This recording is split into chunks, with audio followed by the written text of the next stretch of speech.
सम्मानित मंच और उसके सामने बैठे हुए अति सम्मानित नागरिकगण, ख़वातीन, सभी को मेरा आदाब, नमस्कार, सत श्री अकाल।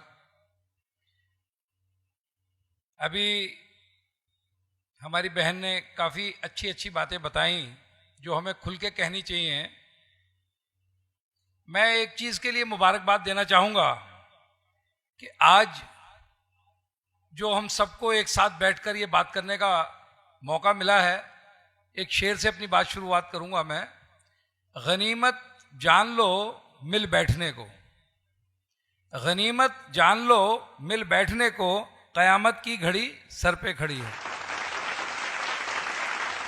हमें हिंदुस्तान की इस तहजीब को, सभ्यता को तोड़ने की तमाम तरह से कोशिशें की जा रही हैं, क्योंकि आने वाले समय में हिंदुस्तान सबसे बड़ी ताकत होगी। आप बिल्कुल अपने मन में इस बात को दृढ़ कर लीजिए, पक्का कर लीजिए। सिर्फ ये कोशिशें इसलिए हैं, जो आज सुपर पावर्स हैं उनको ये डर है कि कहीं आने वाले टाइम में ये 130 करोड़ लोग इतने ताकतवर ना हो जाएं कि ये पूरी दुनिया के ऊपर राज करें। वो राज हमें करना है। अब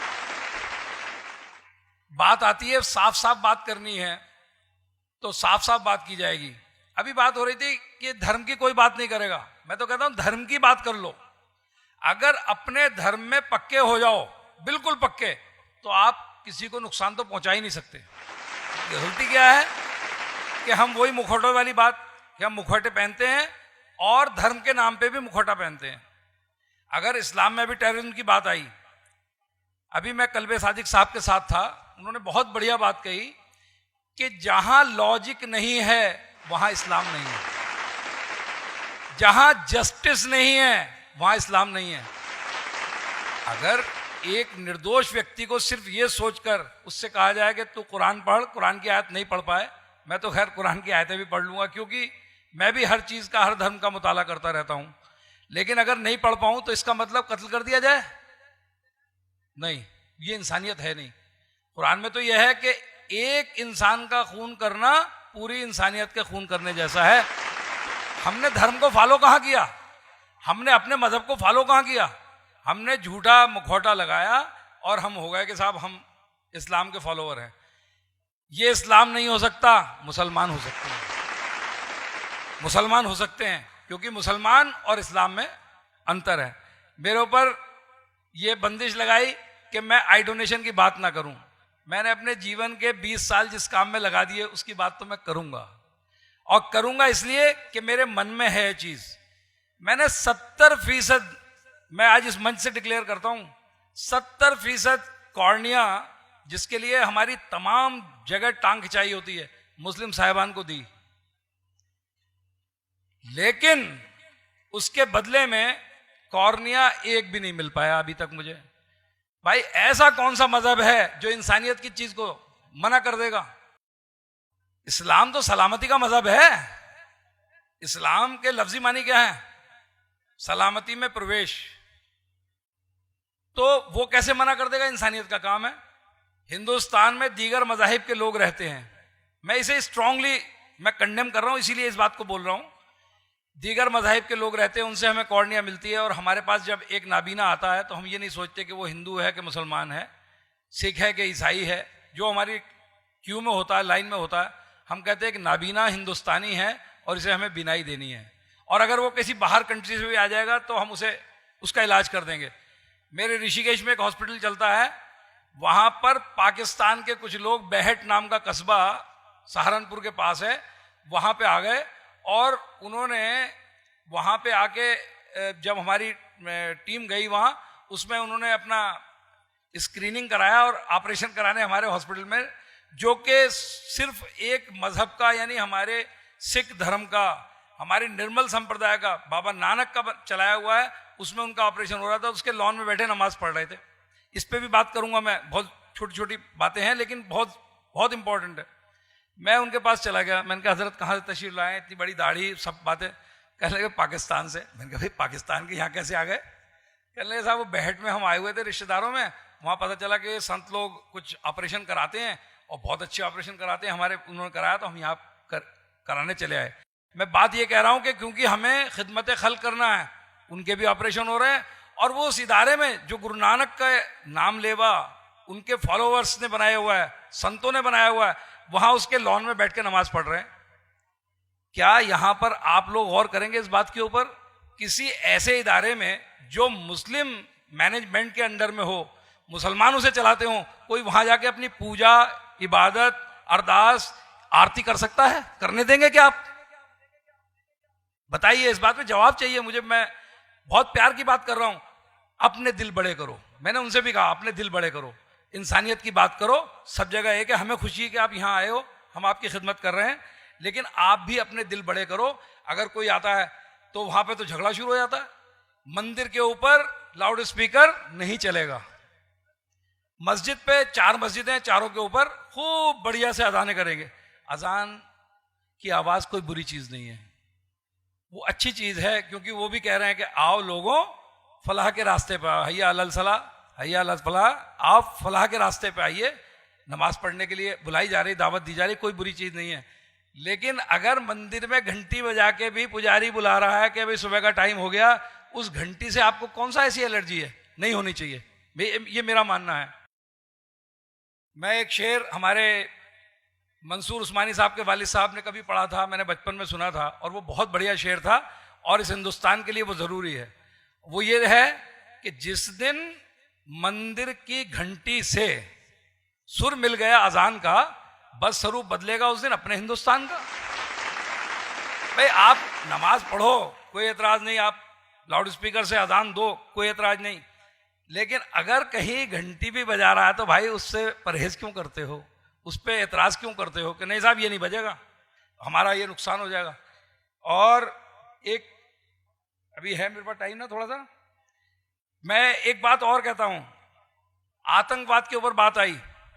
आतंकवाद अगर हो रहा है, अभी ISIS ने किया या कोई भी XYZ करता है, मैं तो ये कहता हूं, मैंने कल भी पोस्ट की है, अगर मेरी फेसबुक पे जाके देखेंगे तो मैंने छत्तीसगढ़ के आतंकवादी हमला लिखा है उसके ऊपर।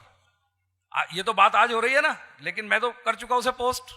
हमने कल उनकी याद में श्रद्धांजलि सभा की थी और कैंडल जलाई थी, लेकिन साथ में आतंकवादी हमला लिखा था उसके ऊपर, क्योंकि आतंकवादी वाकई आतंकवादी होता है।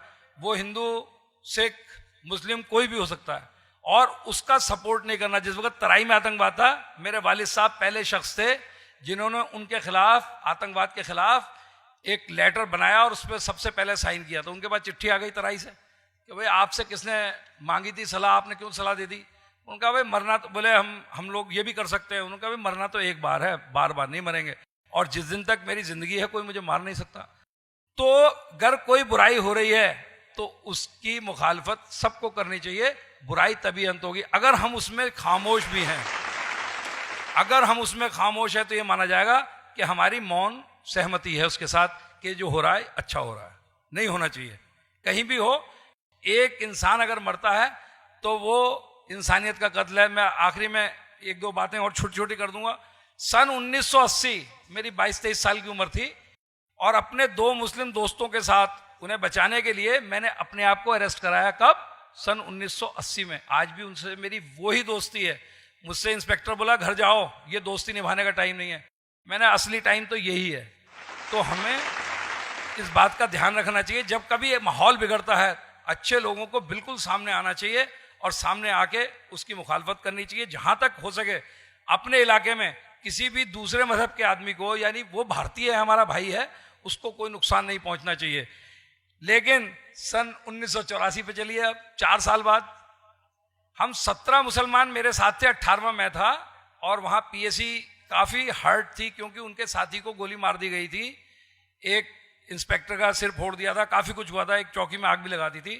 तो हमें हरतले की तरफ ले जाके बोले, ट्रक के अंदर ले गए, बोले सालों को गड्ढे में डालो, आग लगा दो, पेट्रोल छिड़क के आग लगा दो। ये भी हुआ, लेकिन वहां पे बोले सरदार का क्या करें, तो जा ही नहीं रहा घर। मुझसे कहते थे भाई तू घर चला जा, मगर मैं तो, ऐसा एविडेंस था वहां। बहरहाल एक आदमी अगर चाहे तो वो बहुत बड़ा रोल प्ले कर सकता है इंसानियत को बचाने के लिए। बस मैं समझता हूँ मेरा समय हो गया। इस समय तो बस वे छोटी छोटी बातें हैं। और हाँ, हमें जनसंख्या को एक सामाजिक बुराई समझना चाहिए, धर्म से मत जोड़ो, लेकिन अगर हमारे बच्चे कम होंगे, आज जहां लिटरेसी है, जिन लोगों के पास शिक्षा है, शिक्षा भी दोनों बातें हैं, आप कुरान की जरूर पढ़िए, लेकिन जदीद एजुकेशन, जिसके लिए आपने कभी सर सैयद को भी लोगों ने काफिर कह दिया, अदरवाइज वो यूनिवर्सिटी मुरादाबाद में होती और नहीं होने दी वहाँ, तो उसने भी यही कहा था कि जदीद एजुकेशन के बिना कामयाबी नहीं मिलेगी। तो बस मैं अपनी बात को यहाँ पे समाप्त करूँगा, अब अगली बार जैसे मौका मिलेगा। आप सब हजरात ने मेरी बात को बहुत ध्यान से सुना। अगर कोई बात मेरी ऐसी निकली हो जिससे किसी के दिल में तकलीफ पहुंची हो तो उसके लिए मैं माफ़ी चाहता हूँ, लेकिन आज तो साफ साफ बात करने के लिए हम लोग खड़े हुए हैं। धन्यवाद।